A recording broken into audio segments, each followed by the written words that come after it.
This is Democracy Now!, democracynow.org, the War and Peace Report. I'm Amy Goodman as we broadcast live from the UN Climate Summit, known as COP25, here in Madrid, Spain. We turn now to the fossil fuel polluters that are sponsoring this year's climate talks. On Saturday, activists took us on what they called a toxic tour of Madrid, from the Madrid Stock Exchange to Santander Bank to the world-famous Prado Museum. But midway through, the police shut it down. This is Pasco Sabido of Corporate Europe Observatory, or CEO, but begun with Liz Masson of Banktrack. So welcome to the Toxic Tour. So inside COP25, the negotiations are supposed to be tackling the climate crisis. But they're completely failing, and they have been for 25 years, because of the influence of big polluters. The same companies who are causing the crisis are derailing the talks and the real solutions in order to protect their business models. Some of these biggest polluters are even sponsoring the COP, and we'll be paying a visit to some of them today. The first stop is, in fact, here at La Bolsa, Madrid Stock Exchange. When Pedro Sanchez, the president of Spain, announced that Spain would hold COP25, do you know the first thing he did? Nadia, no?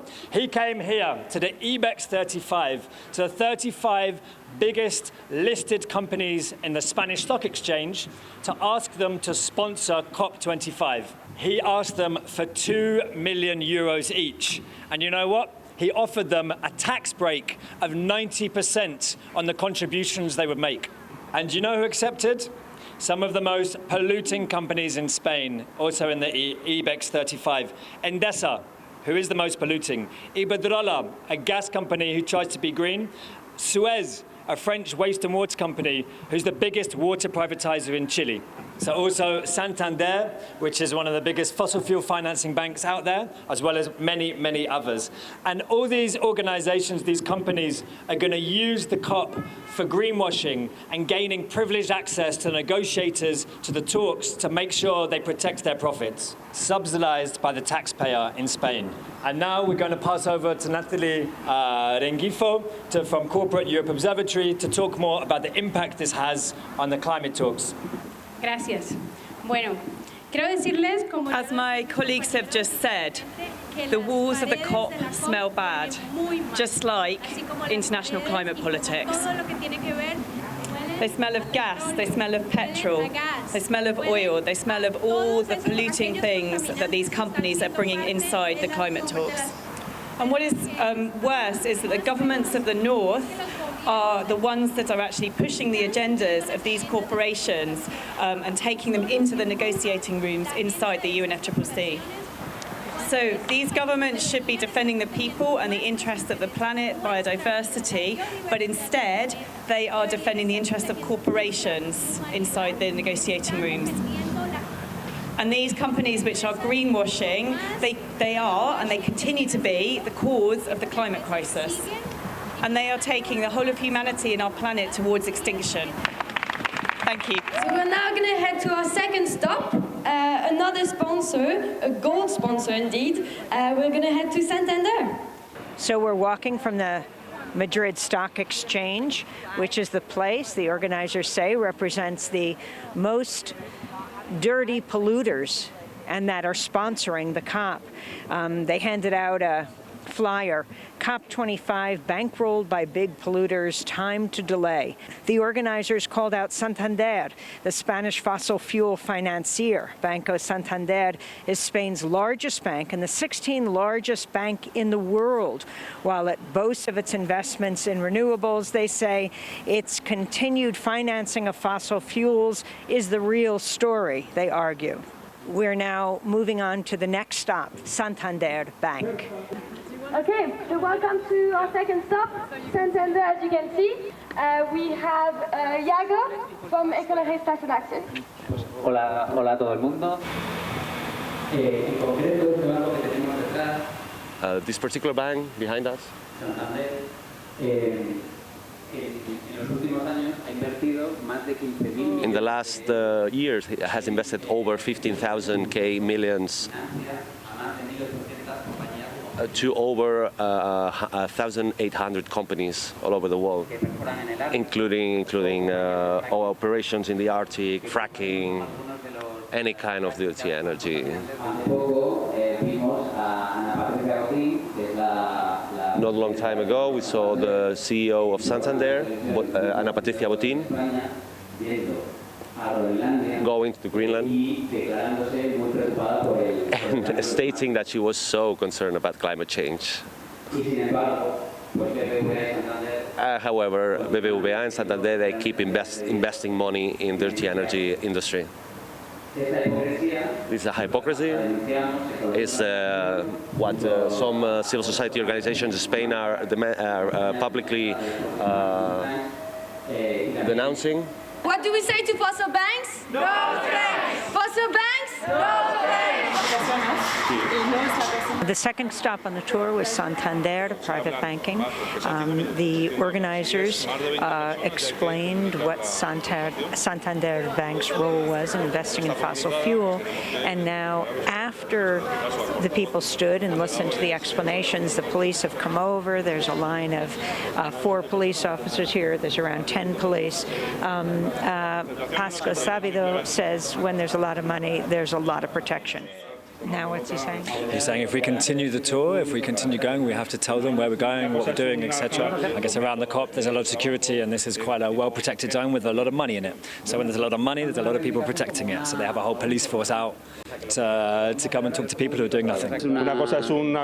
One thing is a touristic tour, and another is to advocate as you are doing, talking about Santander Bank or maybe the stock exchange, their methods of work as a complaint or as advocacy. I'm a journalist.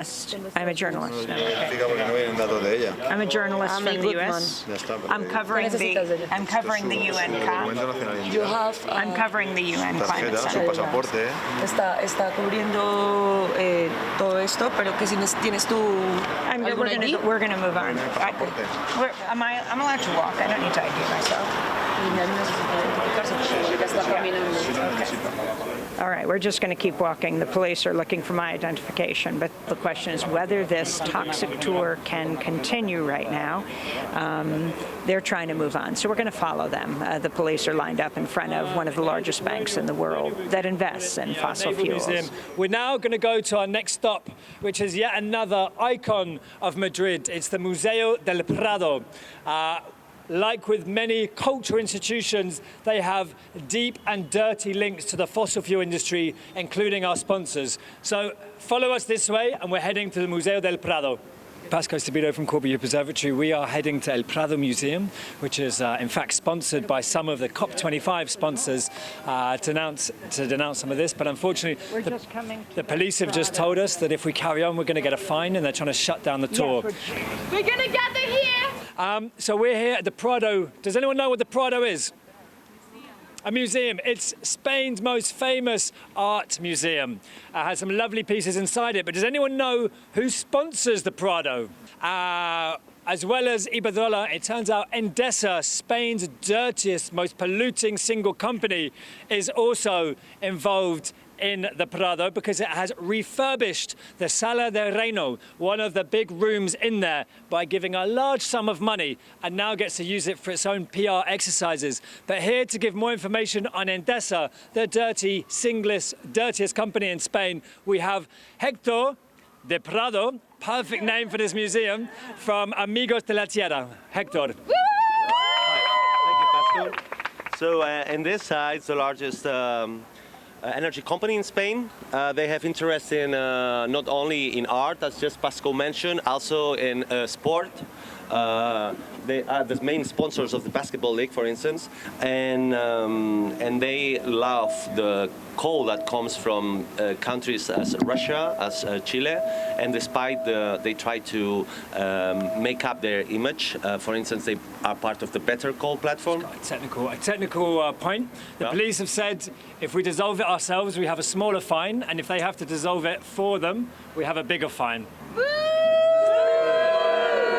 We're right behind the famous museum, the Prado, and the organizers wanted to talk about the energy company investment here, but the police are moving in, and they're saying if the they break it up, they're going to charge these groups a large fine. If the people self-dissolve the group, it will not be as much of a fine. So we'll see what happens. My name is Yago Martinez. I am in Ecologistas en Acción, which is an environmentalist group in Spain. Explain what the police officer said to you about what you were explaining to the group, what made you different. He said that if it was a touristic tour, it would be okay, but this was different. This was about corporations. We were speaking bad about big corporations, and that's considered a political concentration. How do you feel right now? Do you feel as a Spanish citizen that your freedom of speech was violated?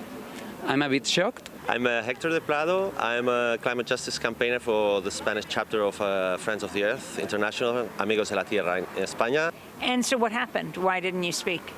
Well, because we were preventing. Apparently, the police came and interrupted us. They think that we are giving very bad publicity to Spanish companies, and I think that it's our right to do this. And basically, they threaten us to with fines of over 3,000 euros. How do you feel about that? I feel ashamed. I mean, it's not normal. It's not normal. And as much as it's frustrating, we don't really have a choice in this instance. We're going to have to dissolve the tour. El pueblo unido jamás será vencido. El pueblo unido jamás será vencido. El pueblo unido jamás será vencido. El pueblo unido. That was Liz Masson of Bank Track ending Saturday's toxic tour a bit earlier than planned after police broke up the walking tour. When we come back, the Commission on Human Rights of the Philippines has just determined 47 major companies, including Shell, Mobil, as well as Exxon, Mobil, Shell, Chevron, BP, and Total, could be found legally and morally responsible for human rights abuses in the Philippines that are resulting from climate change. We'll speak with the former Philippines climate chief negotiator, Yeb Sanyo. Stay with us.